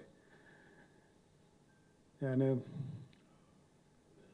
VSനൊപ്പം സുരേഷിൻ്റെ ദിനങ്ങൾ എന്ന് പറയുന്നത് ആ പരിസരത്തൊക്കെ ആ സമയത്ത് ഞാനും ഉണ്ടായിരുന്നു. പല കാര്യങ്ങളും നേരിട്ട് മനസ്സിലാക്കിയിട്ടുള്ളതാണ്. നേരത്തെ പറഞ്ഞതുപോലെ ഈ പുസ്തകം ഞാൻ വായിച്ചിട്ടില്ല. പുസ്തകം രചനയുടെ സമയത്ത് ചില കാര്യങ്ങൾ ചർച്ച ചെയ്യാനായിട്ട് സുരേഷ് ഞാനും കൂടെ കാണുകയും സംസാരിക്കുകയും ചെയ്തിരുന്നു. അന്നേരം ഒരു ഡ്രാഫ്റ്റ് അയക്കുന്ന കാര്യം സുരേഷ് പറഞ്ഞു, ഞാനത് വേണ്ട എന്നാണ് സുരേഷിനോട് പറഞ്ഞത്. അദ്ദേഹത്തിൻ്റെ അഭിപ്രായങ്ങൾ വായിച്ചറിയുന്നതാണ് നല്ലത് എന്നുള്ള രീതിയിൽ. ഞാൻ ഈ രണ്ട് പേരും VSും സുരേഷും എൻ്റെ ജീവിതത്തിൽ എന്നെ ഒരുപാട് സ്വാധീനിച്ച രണ്ട് വ്യക്തികളാണ്. തീർച്ചയായിട്ടും അതിൻ്റെ മാഗ്നിറ്റ്യൂഡിൽ വ്യത്യാസം ഉണ്ടാവും. സുരേഷിൻ്റെയും ജീവിതത്തിൽ ഒരുപാട് സ്വാധീനം VS വരുത്തിയിട്ടുണ്ടെന്നുള്ള കാര്യം എനിക്കും സംശയമില്ല. നമ്മളും കണ്ടറിയുകയും ഒക്കെ ചെയ്തിട്ടുള്ളതാണ്. ഇതിൻ്റെ ആമുഖത്തിൽ പറയുന്നൊരു കാര്യം പെട്ടെന്ന് മറിച്ച് നോക്കിയപ്പോൾ കണ്ടതാണ്. സുരേഷിൻ്റെ ഫാദർ സുരേഷിനോട് ഒരു പുസ്തകം എഴുതുന്ന കാര്യം പറഞ്ഞ കാര്യം. സത്യത്തിൽ ആ സമയത്ത് തന്നെ സുരേഷ് എന്നോട് പറഞ്ഞിട്ടുള്ള കാര്യം മൈ ഡേയ്സ് വിത്ത് VS എന്നുള്ള രീതിയിൽ ഒരു ഡയറി കീപ്പ് ചെയ്യണം എന്നാണ്. അതാത് ദിവസത്തെ അത് അന്നേ സുരേഷ് എൻ്റെ അടുത്തും പറഞ്ഞതാണ്. നമുക്ക് അന്നേരം തന്നെ അതിൻ്റെ റെലവൻസ് അറിയാമെങ്കിലും സത്യത്തിൽ നമ്മുടെ ഒരു ചിട്ടയില്ലായ്മ കൊണ്ട് എനിക്കോ സുരേഷിനോ അത് കഴിഞ്ഞില്ല എന്നാണ് ഞാൻ വിചാരിക്കുന്നത്. ഓർമ്മയിൽ നിന്ന് എഴുതുമ്പോൾ അന്ന് ഒരു ചെറിയ കുറിപ്പ് വെച്ചിരുന്നെങ്കിൽ അദ്ദേഹം പറഞ്ഞത് ഒരു വലിയ വിലപ്പെട്ട നിർദ്ദേശമായിരുന്നു എന്നുള്ളത് ഞാനും പലപ്പോഴും ചിന്തിച്ചിട്ടുള്ള കാര്യമാണ്. പലരും പല കാര്യങ്ങൾ ഓർമ്മപ്പെടുത്തുമ്പോഴാണ് നമ്മൾ ചില കാര്യങ്ങൾ അറിയുന്നത്. അന്ന് ഇടപെട്ടുകൊണ്ടിരുന്ന വിഷയങ്ങളുടെ ഒരു വലിപ്പം ഞാൻ സത്യത്തിൽ അന്ന് തിരിച്ചറിഞ്ഞില്ല എന്നുള്ളത് ഇപ്പോൾ പലപ്പോഴും കുറ്റബോധത്തോടെ ഓർക്കുന്നുണ്ട്. അപ്പോൾ ആ മുഖം കണ്ടപ്പോൾ ഞാനത് ഓർക്കായിരുന്നു. അന്ന് അദ്ദേഹം വെച്ച നിർദ്ദേശം അതായിരുന്നു. വി എസിൻ്റെ കാര്യം ഇവിടെ നിർത്തിയാൽ തന്നെ സുരേഷ് തന്നെ ഒരുപാട് സ്വാധീനം ചെലുത്തിയിട്ടുള്ള ഒരു സുഹൃത്താണ്. ഇപ്പം ലോട്ടറി വിഷയത്തിലെ ഇടപെടലുകളെക്കുറിച്ച് നമ്മൾ പലപ്പോഴും സംസാരിച്ചിട്ടുണ്ട്. അന്ന് തുറന്നു പറയാനുള്ള സ്വാതന്ത്ര്യമുണ്ട് എന്ന് കരുതിക്കൊണ്ട് ഞാൻ പറയുകയാണ്. അന്ന് സുരേഷ് പറയുന്ന ഒരു കാര്യം, എല്ലാ രണ്ടാമത്തെ പെഗ് കഴിയുമ്പോഴും എൻ്റെ മനസ്സിൽ ഓർമ്മ വരുന്ന കാര്യം കൊല്ലത്താണെന്ന് തോന്നുന്നു. ഒരു കുടുംബം സൂയിസൈഡ് ചെയ്ത് അവരുടെ ബെഡ്ഷീറ്റിൻ്റെ വിരിപ്പിനടിയിൽ അന്യസംസ്ഥാന ലോട്ടറികൾ എടുത്ത് ഇങ്ങനെ അടുക്കി വെച്ചിരിക്കുകയാണ്. അപ്പോൾ അത് ഉറക്കം കെടുത്തുന്ന ഒരു ഉദ്യോഗസ്ഥൻ്റെ ഒരു പ്രവർത്തനത്തിൻ്റെ ഫലമായതുകൊണ്ടാണ്. ഇതൊരു ഔദ്യോഗിക ജോലിയായിട്ട് മാത്രം കാണുന്ന ഒരു ഉദ്യോഗസ്ഥന് അത് ചെയ്യാൻ ബുദ്ധിമുട്ടാണെന്ന് എനിക്ക് പലപ്പോഴും തോന്നിയിട്ടുണ്ട്. ഈ ഒരു സ്പിരിറ്റ് അതില്ലാത്തതാണ്. നേരത്തെ ജനാധിപത്യത്തിൻ്റെ പ്രശ്നങ്ങളെക്കുറിച്ച് ഇവിടെ അശോക് സാറൊക്കെ ചൂണ്ടിക്കാണിച്ചു. അത് ഈ ഒരു വേദന ഉള്ളിൽ നിന്ന് വരാത്തതിൻ്റെ പ്രശ്നമാണ് ഇവിടുത്തെ ജനാധിപത്യം ഫേസ് ചെയ്യുന്ന ഒരു പ്രശ്നം എന്നാണ് എനിക്ക് തോന്നുന്നത്. ഞാൻ സർക്കാരിൻ്റെ ഭാഗമായിട്ട് വഴിതെറ്റി വന്നതാണ്. ആ സമയത്ത് വളരെ സംശയിച്ച്, എനിക്ക് ഓർമ്മയുണ്ട്, ആദ്യത്തെ ദിവസം ഞാൻ ഈ കാറ് കൊണ്ടുവന്ന് ഇവിടെയോ പ്രസ് ക്ലബിൻ്റെ അവിടെ പാർക്ക് ചെയ്ത് കണ്ടോൺമെൻറ്റ് ഗേറ്റിൻ്റെ അതിലൂടെ ഡു ഐ ബിലോങ് ഹിയർ എന്നുള്ളൊരു സംശയത്തിൽ നമ്മളവിടെ ചെല്ലുകയാണ്. അപ്പോൾ അന്ന് ഈ സ്മാർട്ട് സിറ്റിയുടെ ചർച്ചകളും എല്ലാം തിരക്ക്, ചീഫ് സെക്രട്ടറി ഉൾപ്പെടെയുള്ളൊരു വലിയ ബ്യൂറോക്രാറ്റിക് സംവിധാനത്തിൻ്റെ ഭാഗമായിട്ട് പെട്ടെന്ന് അതിൻ്റെ തിക്കിലേക്ക് നമ്മൾ വന്നു വീഴുകയാണ്. അപ്പം ഞാൻ മനസ്സിലാക്കിയ കാര്യം, വളരെ സംശയത്തോടുകൂടി ഫയലുകളെ സമീപിക്കുന്ന, ഡിസിഷൻ മേക്കിങ്ങിനെ സമീപിക്കുന്ന ഒരുപാട് പ്രമുഖരായ ബ്യൂറോക്രാറ്റ്സ്, ഒരു ഡിസിഷൻ എടുത്താൽ അതിൻ്റെ കോപ്പി എടുത്ത് കൈവശം വെക്കുന്ന, അവർക്ക് പേടിയാണ് അങ്ങനെ ചെയ്യുന്ന ബ്യൂറോക്രാറ്റ്സ്. അങ്ങനെയുള്ളവരുള്ള സെക്രട്ടേറിയറ്റിൽ അന്ന് സുരേഷ് തന്നൊരു ഉപദേശം എനിക്ക് ഓർമ്മയുണ്ട്.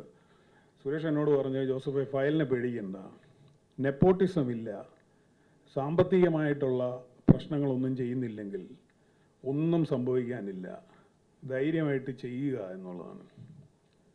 എനിക്ക് തോന്നുന്നു അത് സുരേഷിനെ അടയാളപ്പെടുത്തുന്ന രണ്ടാമത്തെ കാര്യമാണെന്നാണ് ഞാൻ വിചാരിക്കുന്നത്. ഒരു ടാസ്ക് മാസ്റ്റർ എന്നുള്ള രീതിയിൽ ഒരു വിഷയം ഏർപ്പെടുത്തിയാൽ അത് എങ്ങനെയും നടത്തിയെടുക്കാനുള്ള ഒരു കഴിവ്, അതിനുള്ള ഒരു നമ്മൾ ഇച്ഛാശക്തി എന്നെപ്പോഴും പറയുമല്ലോ, അത് ഉണ്ടായിരുന്നു എന്നുള്ളതാണ് സുരേഷിൻ്റെ വേറെ ഒരു വലിയ അഡ്വാൻറ്റേജ് എന്ന് ഞാൻ വിചാരിക്കുന്നു. മൂന്നാർ ഓപ്പറേഷൻ്റെ കാര്യം നമ്മൾ പലപ്പോഴും പറയും മൂന്നാർ പരാജയപ്പെട്ട ഒരു ഓപ്പറേഷനാണെന്ന്. ഞാനങ്ങനെ വിചാരിക്കുന്നേ ഇല്ല. കാരണം അതവിടെ പോയി എല്ലാ കയ്യേറ്റങ്ങളും ഒഴിപ്പിക്കുക, അതിലുണ്ടായ പരാജയമൊന്നും മറച്ചു വെക്കാനല്ല ഞാൻ പറയുന്നത്. അതിനു മുമ്പ് ആൾക്കാർ വിചാരിച്ചിരുന്നത് എങ്ങനെയെങ്കിലും കെട്ടിടം നിർമ്മിച്ചു കഴിഞ്ഞാൽ പിന്നെ ഇത് സ്ഥായിയായി എവിടെ നിൽക്കും എന്നാണ്. നേരത്തെ പറഞ്ഞ ജനാധിപത്യത്തിൻ്റെ വേറൊരു ശക്തിയാണ്. നമ്മൾ സാധാരണ പറയാറുള്ള പോലെ ഇച്ഛാശക്തിയുള്ള ഒരു ഭരണാധികാരി അവിടെ വന്നാൽ ഏത് സമയത്തും ഇത് തിരിച്ചെടുക്കപ്പെടാം എന്നുള്ളൊരു തിരിച്ചറിവ് ഈ പണവും കൊണ്ട് കുറച്ച് കൈക്കൂലി കൊടുത്ത് കയ്യേറുന്നവരുടെ അടുത്തേക്ക് വരുന്ന സമയത്ത് അവർക്ക് എല്ലാ കാലത്തും, അതുകൊണ്ടാണ് നമ്മളിപ്പോഴും മൂന്നാറിനെ കുറിച്ച് സംസാരിക്കുന്നതെന്നാണ് ഞാൻ വിചാരിക്കുന്നത്. ഞാൻ ദീർഘിപ്പിക്കുന്നില്ല. ഞാൻ അതിൻ്റെ മറ്റൊരു ക്വാളിറ്റി സുരേഷിനുണ്ടായിരുന്നത് ഡെപ്തിൽ പോയി കാര്യങ്ങളെ മനസ്സിലാക്കുക എന്നുള്ളതാണ്. ഞാൻ ഇവിടെ ആർക്കൈവൽ, നമ്മുടെ സുരേഷ് ഓർമ്മിക്കുന്നുണ്ടാവും, ഇവിടെ കിഴക്കേക്കോട്ടയോ പടിഞ്ഞാറേക്കോട്ടയോ ഉള്ള ആർക്കൈവൽ ഓഫീസിൽ ഞങ്ങൾ പോയിട്ട് അവിടുത്തെ ഈ ഓലയുടെ ഗ്രന്ഥങ്ങൾ, മൂന്നാറിൻ്റെ ഒരു കയ്യേറ്റത്തിൻ്റെ ചരിത്രം അറിയാൻ വേണ്ടി ഞങ്ങൾ പോയി ഫോട്ടോ സ്കാൻ ചെയ്ത്, എൻ്റെ വീട്ടിൽ ഇപ്പോഴും ആ വലിയൊരു ബുക്ക് ഇരിപ്പുണ്ട്, സ്കാൻ ചെയ്ത ബുക്ക്. എനിക്ക് അഭ്യർത്ഥിക്കാനുള്ളത് സത്യത്തിൽ അതിനെക്കുറിച്ച് മാത്രം ഒരു പുസ്തകം എഴുതിയാൽ ഇതിൻ്റെ ഒരു 4 ഇരട്ടി വലിപ്പം വരും. അവിടെ ചെന്നപ്പോൾ തിരിച്ചറിഞ്ഞ കാര്യങ്ങൾ, കയ്യേറ്റത്തിൻ്റെ രീതികൾ, അത് കേരളത്തിന് എല്ലാ കാലത്തും ആവശ്യമുള്ള ഒരു പുസ്തകമാണ്. അത് എഴുതാൻ സുരേഷിനെ കൊണ്ടേ പറ്റൂ എന്നാണ് ഞാൻ വിചാരിക്കുന്നത്. അത് തീർച്ചയായിട്ടും ചെയ്യണം എന്നൊരു അഭ്യർത്ഥനയും കൂടെയുള്ളത്. അപ്പോൾ അന്നും പറയുന്ന ഒരു കാര്യം, ഈ മൂന്നാറിൻ്റെ വിഷയം വന്നു, പലയിടത്തുനിന്ന് ഭീഷണി വരുന്നു. അന്ന് സുരേഷ് എന്നോട് പറഞ്ഞ വേറൊരു കാര്യം കൂടിയുണ്ട്. എന്തെങ്കിലും എനിക്ക് സംഭവിച്ചാൽ ഇവന്മാരാ ചെയ്തതെന്ന് ജോസഫ് തെറ്റിദ്ധരിക്കരുത്, അതാ ലോട്ടറിക്കാരായിരിക്കും എന്നാണ് പറഞ്ഞിട്ടുള്ളത്.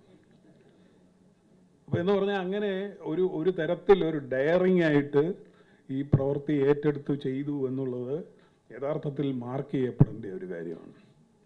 ഇത് ചെയ്യണമെന്നുണ്ടെങ്കിൽ ഞാൻ ഒരു കാര്യം കൂടി പറയാം, ജനാധിപത്യത്തെക്കുറിച്ച് പറഞ്ഞുകൊണ്ട് അതുകൂടി പറഞ്ഞ് ഞാൻ അവസാനിപ്പിക്കാം. സ്മാർട്ട് സിറ്റിയുടെ ചർച്ചകളുടെ നിർദ്ദേശം എല്ലാം വരുന്നു. UDFിൻ്റെ ഭരണകാലത്ത് അവർ വെച്ച നിർദ്ദേശങ്ങളെക്കാളെല്ലാം കടന്നുകൊണ്ട് VS സർക്കാർ വന്ന സമയത്ത് ഈ നിർദ്ദേശങ്ങൾ അതേ TCOM അംഗീകരിക്കുന്നു. അപ്പോൾ എൻ്റെ കൂടെ ചർച്ചയിലുണ്ടായിരുന്ന ഒരു ബ്യൂറോക്രാറ്റ്, ഞാൻ പേര് പറയുന്നില്ല, അദ്ദേഹം എന്നോട് പറഞ്ഞ കാര്യം ഇതാണ്: ഞങ്ങൾ ചർച്ചയ്ക്ക് പോകുമ്പം ഞങ്ങളോട് അന്ന് പറഞ്ഞിരുന്നത് ഏത് വിധേനയും ഇത് നടപ്പിലാക്കിയെടുക്കണമെന്നാണ്. അപ്പം ഞങ്ങൾക്ക് അവിടെ വരെ പോകാൻ പറ്റൂ. ഇതങ്ങനെയല്ല, ഇത് സ്റ്റേറ്റിൻ്റെ താല്പര്യം സംരക്ഷിച്ചുകൊണ്ട് നടപ്പിലാക്കിയെങ്കിൽ അത് മതി എന്ന് പറഞ്ഞാൽ, അങ്ങനെ പറയുന്ന ഒരു ഭരണാധികാരി ഉണ്ടെങ്കിൽ, ഒരു പൊളിറ്റിക്കൽ ലീഡർഷിപ്പ് ഉണ്ടെങ്കിലേ ബ്യൂറോക്രാറ്റ്സിന് പോകാനും പറ്റൂ എന്നുള്ളൊരു പാഠവുമുണ്ട്. അപ്പോൾ ഇത് രണ്ടും കൂടി ചേർന്നതിൻ്റെ ഒരു ചിത്രമാണ് നമ്മളത് കണ്ടത്. അവിടുത്തെ എല്ലാ ശ്രമങ്ങളും പൂർണ്ണതയിലെത്തിക്കാൻ കഴിഞ്ഞുവെന്ന് ഞാൻ വിചാരിക്കുന്നില്ല, പക്ഷേ പരാജയമാണെന്ന് ഞാൻ കരുതുന്നില്ല. അതുകൊണ്ട് ഈ മറ്റ് വിഷയങ്ങളെക്കുറിച്ചും, ഞാൻ ഈ പറഞ്ഞ 2 വിഷയങ്ങളും സമഗ്രമായി എഴുതപ്പെടേണ്ട പുസ്തകമാണ്. അതിനുള്ള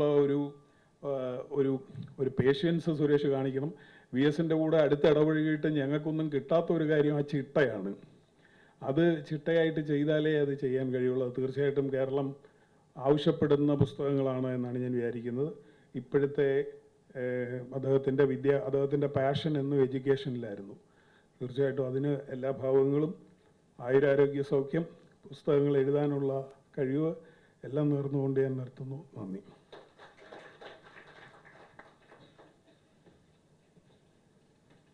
ശ്രീ KM ശശിവൻ.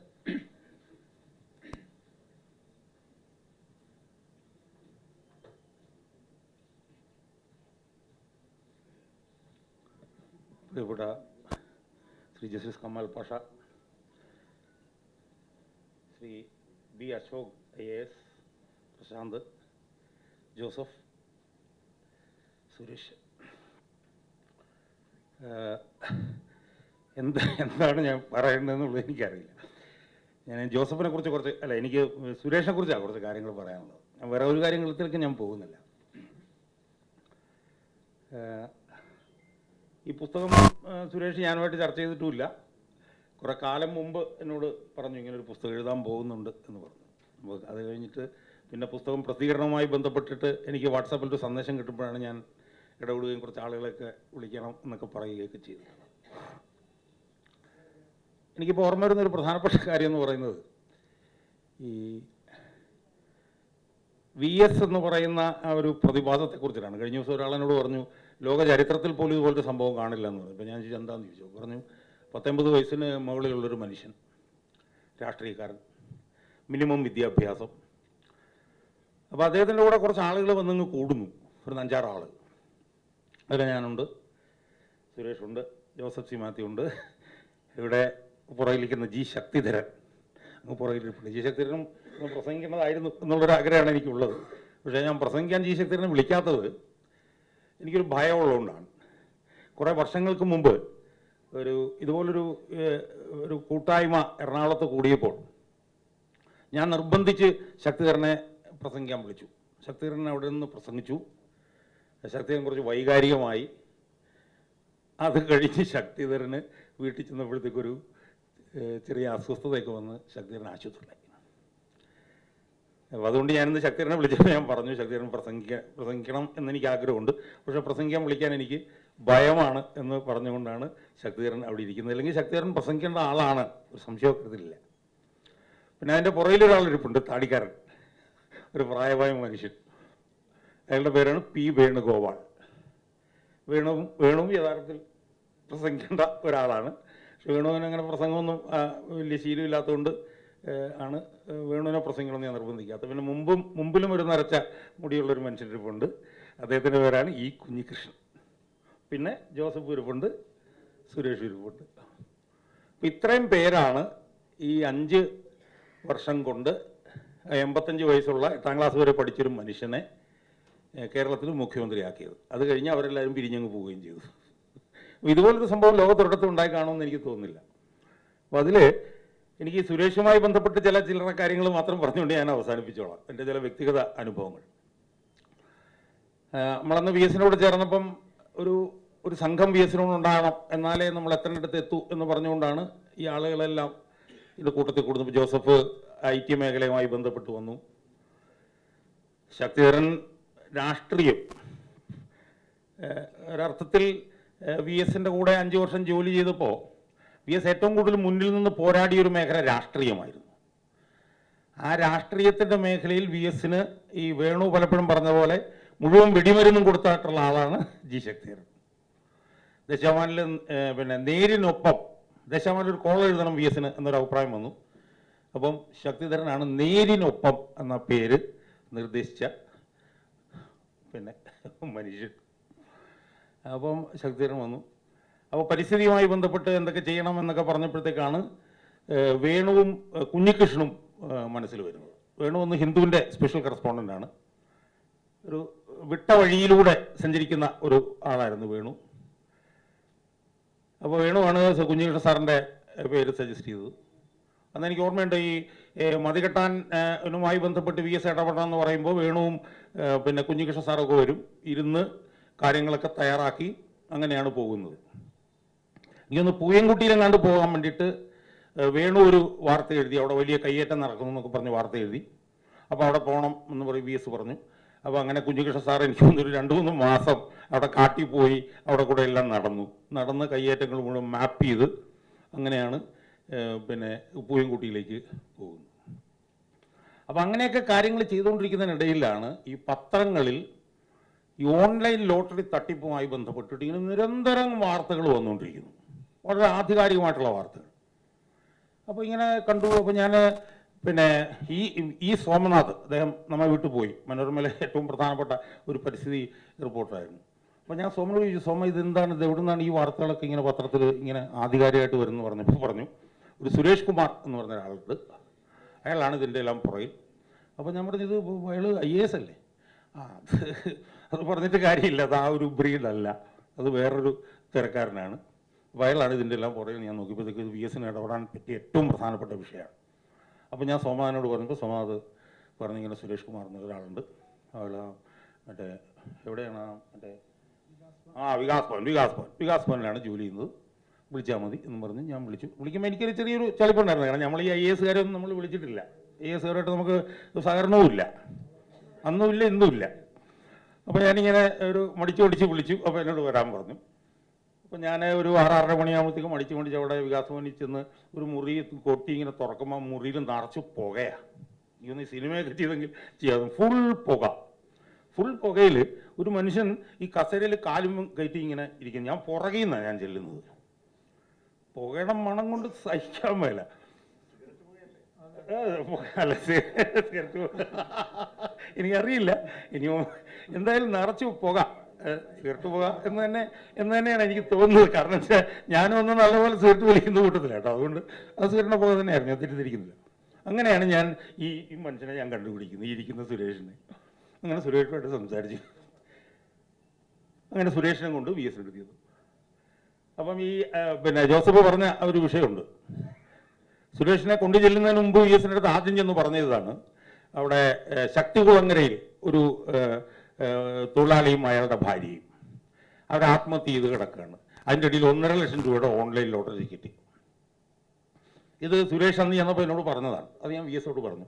ഞാൻ പറഞ്ഞ സമയം നമുക്കിതിനകത്ത് ഇടപെടണം, ശക്തമായി നമുക്കിതിനകത്ത് ഇടപെടണം, അതിനൊരാളുണ്ട് എൻ്റെ കയ്യിൽ, സുരേഷ് എന്ന് പറഞ്ഞു. അപ്പോൾ IAS പറ്റും, നമ്മളുടെ സഹകരിക്കും, അതൊക്കെ സഹകരിച്ച് തുടങ്ങുമ്പോൾ സാധനം മനസ്സിലാക്കിക്കോളും.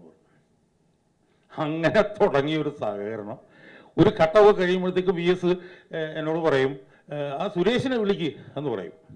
അങ്ങനെ ഞാൻ സുരേഷിൻ്റെ വീട്ടിൽ ചെല്ലും.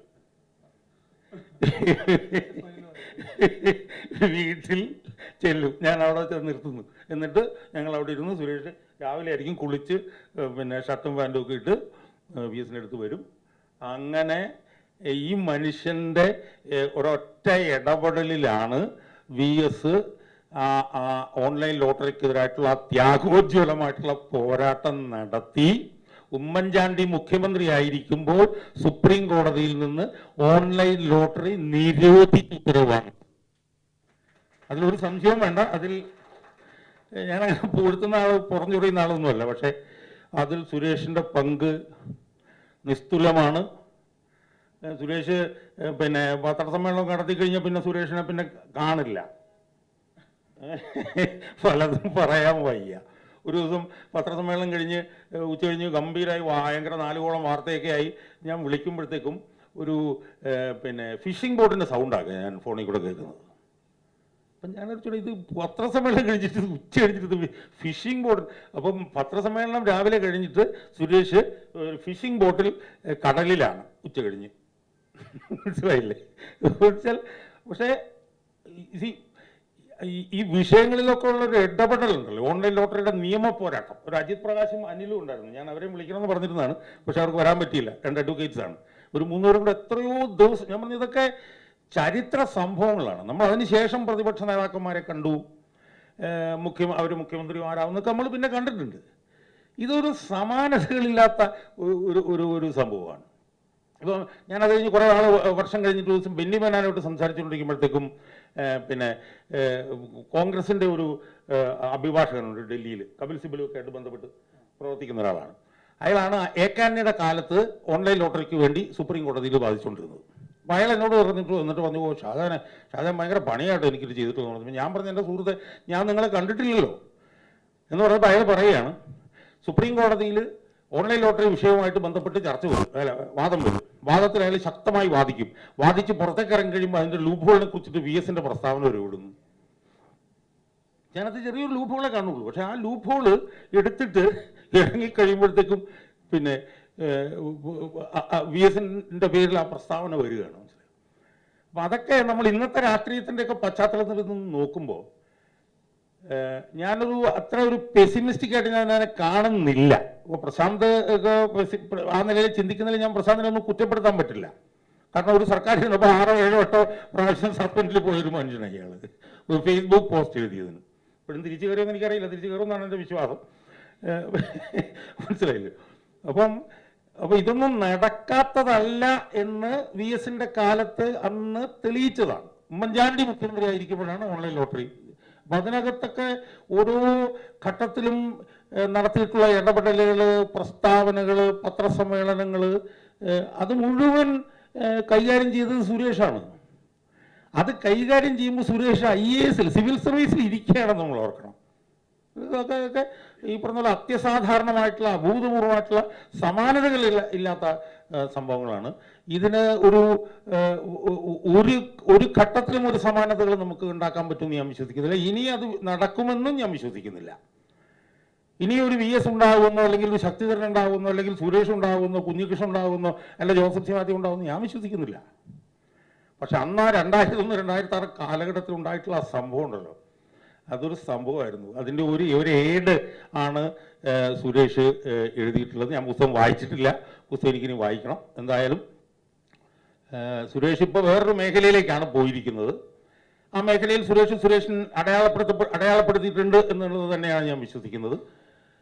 അതുകൊണ്ട് സുരേഷിൻ്റെ ജീവിതത്തിലെയും നിർണായകമായിട്ടുള്ളൊരു ഘട്ടം. ഞാനത് ഈ സുരേഷ് ഒരു പക്ഷേ ഈ പുസ്തകത്തിനകത്ത് മൂന്നാർ പിന്നെ കയ്യേറ്റം ഒഴിപ്പിക്കലുമായി ബന്ധപ്പെട്ടിട്ടുള്ള വിഷയങ്ങളായിരിക്കും ചർച്ച ചെയ്തിട്ടുള്ളത്. ഞാൻ ആ ഘട്ടത്തെക്കുറിച്ചിട്ടല്ല ഞാൻ പറയുന്നത്. എനിക്ക് ഈ മൂന്നാറുമായി ബന്ധപ്പെട്ട ഒരു കാര്യം കൂടി എനിക്ക് പറയാനുണ്ട്. അതായത് ഈ മൂന്നാർ വിഷയം VSന്റെ ശ്രദ്ധയിൽ VS പ്രതിപക്ഷ നേതാവായിരുന്നപ്പോൾ കൊണ്ടുവന്നത് പ്രധാനമായും ഒരു മാധ്യമപ്രവർത്തകനാണ്. അദ്ദേഹത്തിൻ്റെ പേര് PK പ്രകാശ് എന്നാണ്. മാധ്യമത്തിലൊക്കെ ഉണ്ടായിരുന്ന ആളും പിന്നെ ഈ ദൃശ്യമാധ്യമം അയാളാണ് അതിൻ്റെ മുഴുവൻ രേഖകളുമായിട്ട് VSന്റെ അടുത്ത് വരുന്നത്. അത് പിന്നെ ഡെവലപ്പ് ചെയ്ത് ഒരു ഘട്ടത്തിൽ വന്ന് അതിൻ്റെ നടപ്പിലാക്കേണ്ട സമയത്താണ് സുരേഷ് എന്ന് പറഞ്ഞിട്ടുള്ള ഒരു അധികായൻ അതിനകത്തേക്ക് വരുന്നത്. അതുകൊണ്ട് ഞാൻ കൂടുതൽ ദീർഘിപ്പിക്കുന്നില്ല. എന്നെ സംബന്ധിച്ചുള്ള ഭയങ്കര നൊസ്റ്റാൾജിക് ഫീലിംഗ് ആണ് സത്യം പറഞ്ഞാൽ ഇവിടെ വരുമ്പോൾ. അപ്പോൾ അതുകൊണ്ട് എന്നെ സംബന്ധിച്ചിടത്തോളം ഒരു പൊതുപ്രവർത്തകൻ, ഞാൻ പിന്നീട് VSനെ വിമർശിച്ചിട്ടുമുണ്ട് കേട്ടോ, അത് ഞാനില്ലെന്ന് ഞാൻ പറയുന്നില്ല. അത് പിന്നെ VSനോടൊപ്പം നിൽക്കുക എന്ന് പറഞ്ഞു കഴിഞ്ഞാൽ VSനെ എല്ലാ കാര്യത്തിലും അന്ധമായി പിന്തുണയ്ക്കലാണ് എന്ന് വിശ്വസിക്കുന്ന ഒരാളുമല്ല ഞാൻ. അതും കൂടെ ഞാൻ പറയാം. പക്ഷേ എന്നെ സംബന്ധിച്ചിടത്തോളം ഞാനെന്നൊരു പൊതുപ്രവർത്തകനെ എന്നെ ഡെവലപ്പ് ചെയ്യുന്നതിലും ഈ നിലയിലൊക്കെ ഉള്ള രീതിയിലേക്കൊക്കെ വളർത്തുന്നതിലും എനിക്ക് ഒരു ആത്മധൈര്യം തരുന്നതിലും എൻ്റെ ജീവിതത്തിൽ തന്നെ എത്ര തിരിച്ചടികൾ ഉണ്ടാകുമ്പോഴും എനിക്കുണ്ടാകുന്ന ഒരു ആത്മധൈര്യം വി എസിനോടൊപ്പം പ്രവർത്തിച്ചിട്ടുള്ളൊരു കാലഘട്ടമാണ്. എന്നെ ഇന്നും ഒരുപാട് തിരിച്ചടികളൊക്കെ ഉണ്ടെങ്കിലും എന്നെ മുന്നോട്ട് കൊണ്ടുപോകുന്നതിൽ വലിയൊരു പങ്ക് വി എസിൻ്റെ ഊർജ്ജമാണ്. അപ്പോൾ ഞങ്ങൾക്ക് ഓർമ്മയുണ്ട്, വി എസ് ആശുപത്രി കിടക്കുമ്പോൾ ഞാനും ശക്തിധരനും കൂടെ ഒരു മാസം അവിടെ പോയിരിക്കുമായിരുന്നു ആ ആശുപത്രിയുടെ പുറത്ത്. ആ വി എസ് അകത്ത് കിടക്കുന്നുണ്ട്, പക്ഷേ ഞങ്ങൾ ഒരിക്കൽ പോലും വി എസിനെ കണ്ടിട്ടില്ല. ഞങ്ങളവിടെ രാവിലെ മുതൽ വൈകിട്ട് വരെ അവിടെ രാവിലെ മുതൽ വൈകിട്ട് വരെ അല്ല, വൈകിട്ട് ഞാൻ വരും, ശക്തിധരൻ വരും, ഞങ്ങൾ സംസാരിക്കും, ഞങ്ങൾ പോകും. അപ്പോൾ അതൊരു വല്ലാത്തൊരു ഊർജ്ജമായിരുന്നു. ആ ഊർജ്ജം യഥാർത്ഥത്തിൽ പോയി കഴിഞ്ഞപ്പോഴാണ് അത് എത്ര വലിയൊരു ഊർജ്ജമാണ് എന്ന് മനസ്സിലാക്കിയത്. അതുകൊണ്ട് ഞാൻ കൂടുതൽ ദീർഘിപ്പിക്കുന്നില്ല. അതുകൊണ്ട് വി എസിനെ മുഖ്യമന്ത്രിയാക്കുന്ന ആ ഒരു പ്രവർത്തനത്തിൽ വി എസിന് നിർണായകമായിട്ടുള്ള ഇൻപുട്ട് വി എസ് ഏറ്റെടുത്ത് നടത്തിയ ഏറ്റവും ത്യാഗോജ്വലമായിട്ടുള്ള സമരങ്ങളിൽ ഒന്നായിട്ടുള്ള ഓൺലൈൻ ലോട്ടറിയുടെ മേഖലയിൽ നൽകിയ ഒരു വ്യക്തിത്വമാണ് സുരേഷ്. ഇത്രയും കാലം ഈ പുസ്തകം എഴുതുന്നതിന് താമസിച്ചത് എന്താണ് എന്നെനിക്കറിയില്ല. അപ്പോൾ അതുകൊണ്ട് സുരേഷ് ഈ ഒരു യോഗത്തിൽ അത്യാവശ്യം കാര്യങ്ങൾ ഇവിടെ ഇരിക്കുന്നവരുമായി പങ്കുവെക്കാൻ എന്നെ വിളിച്ച് അറിയിച്ചതിൽ എൻ്റെ നന്ദി ഞാൻ രേഖപ്പെടുത്തിക്കൊണ്ട്